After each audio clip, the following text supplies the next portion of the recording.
Salam sejahtera, saya ucapkan kepada semua panel penilai Seminar Kreativiti dan Inovasi peringkat IPG Kampus Gaya tahun 2023. Hari ini, kami dari kumpulan RQ1 akan mempersembahkan inovasi kami yang diberi nama Jutaria Bahasa 2.0.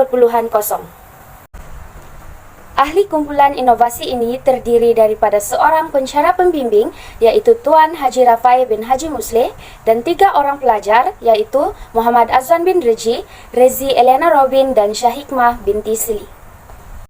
Dalam pembentangan ini, kami akan membentangkan inovasi kami, objektif inovasi ini, masalah yang dihadapi sebelum inovasi ini dibina, inovasi yang kami laksanakan, dan faedah inovasi ini dibina. Inovasi Jutaria Bahasa diilhamkan daripada permainan Jutaria yang biasa dimainkan oleh rakyat Malaysia. Inovasi Jutaria Bahasa kali ini dikenali sebagai Jutaria Bahasa 2.0 kerana penambahbaikan daripada Jutaria Bahasa sebelum ini. Pada kali ini, Jutaria Bahasa 2.0 muncul dengan 2 reka bentuk. Yang pertama dalam bentuk maujud dan yang kedua dalam bentuk digital. Dalam bentuk digital, murid boleh mengakses permainan tersebut di mana sahaja, dengan siapa sahaja dan bila-bila masa sahaja untuk bermain Jutaria Bahasa 2.0 tersebut. Seterusnya, bagi objektif inovasi kami ini terdapat 3 objektif yang telah kami tetapkan, iaitu yang pertama adalah untuk membantu guru dalam sesi pengajaran dan pembelajaran bagi topik golongan kata.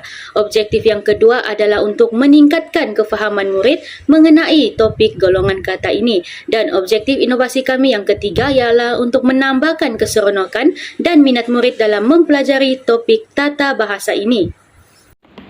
Terdapat beberapa masalah yang dihadapi sehingga terilhamnya inovasi ini. Yang pertama adalah disebabkan murid cepat berasa bosan, terutama apabila adanya sesi pengajaran dan pembelajaran bagi tajuk tata bahasa.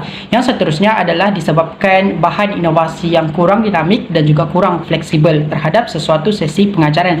Yang ketiga adalah disebabkan kekeliruan maklumat dalam buku teks yang disusun kerana berfokuskan kepada teknik mengingat dan menghafal sahaja. Dan yang terakhir adalah disebabkan bentuk susun atur dalam buku teks yang kurang menarik perhatian murid, menyebabkan kami telah terilham untuk menghasilkan Jutaria Bahasa 2.0 bagi merangsang sesi pengajaran dan pembelajaran bahasa Melayu.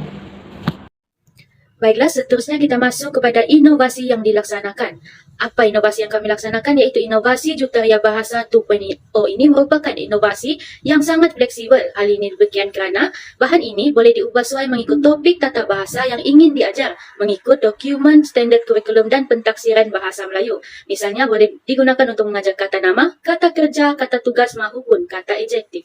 Seterusnya, teori yang diaplikasikan dalam inovasi ini ialah teori pembelajaran konstruktivisme. Hal ini demikian kerana teori ini menggalakkan murid untuk berkomunikasi dengan bahan tersebut untuk mendapatkan sesuatu jawapan. Jadi, murid akan diberi peluang untuk meneroka sepuas-puasnya dan mendapatkan jawapan yang diinginkan. Jelasnya, inovasi ini mengaplikasikan teori konstruktivisme. Selanjutnya, saya teruskan kepada deskripsi inovasi, iaitu yang pertama kita dapat lihat dari segi kandungan.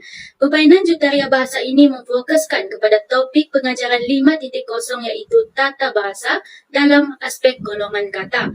Inovasi yang dihasilkan ini adalah memfokuskan kepada murid tahun 5 dan inovasi ini dibina dalam 2 bentuk, iaitu yang pertama adalah dalam bentuk maujud dan yang kedua dalam bentuk TMG ataupun dalam bentuk digital.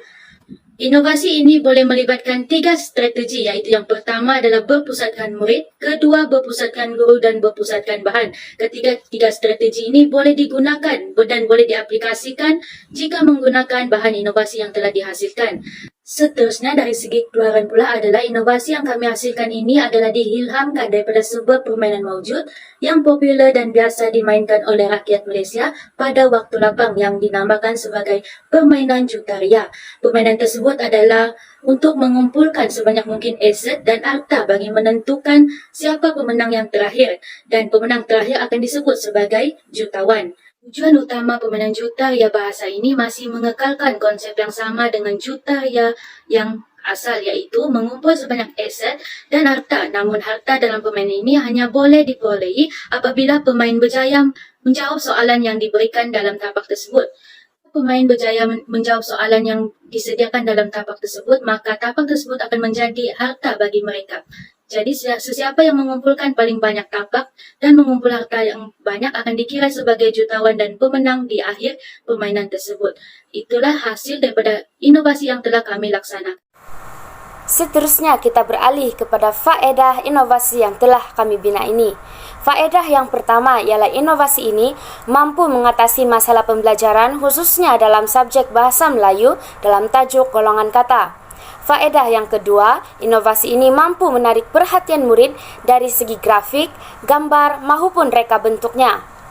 Dan faedah yang terakhir ialah inovasi ini fleksibel dan boleh digunakan oleh guru untuk tajuk PDP yang berbeza.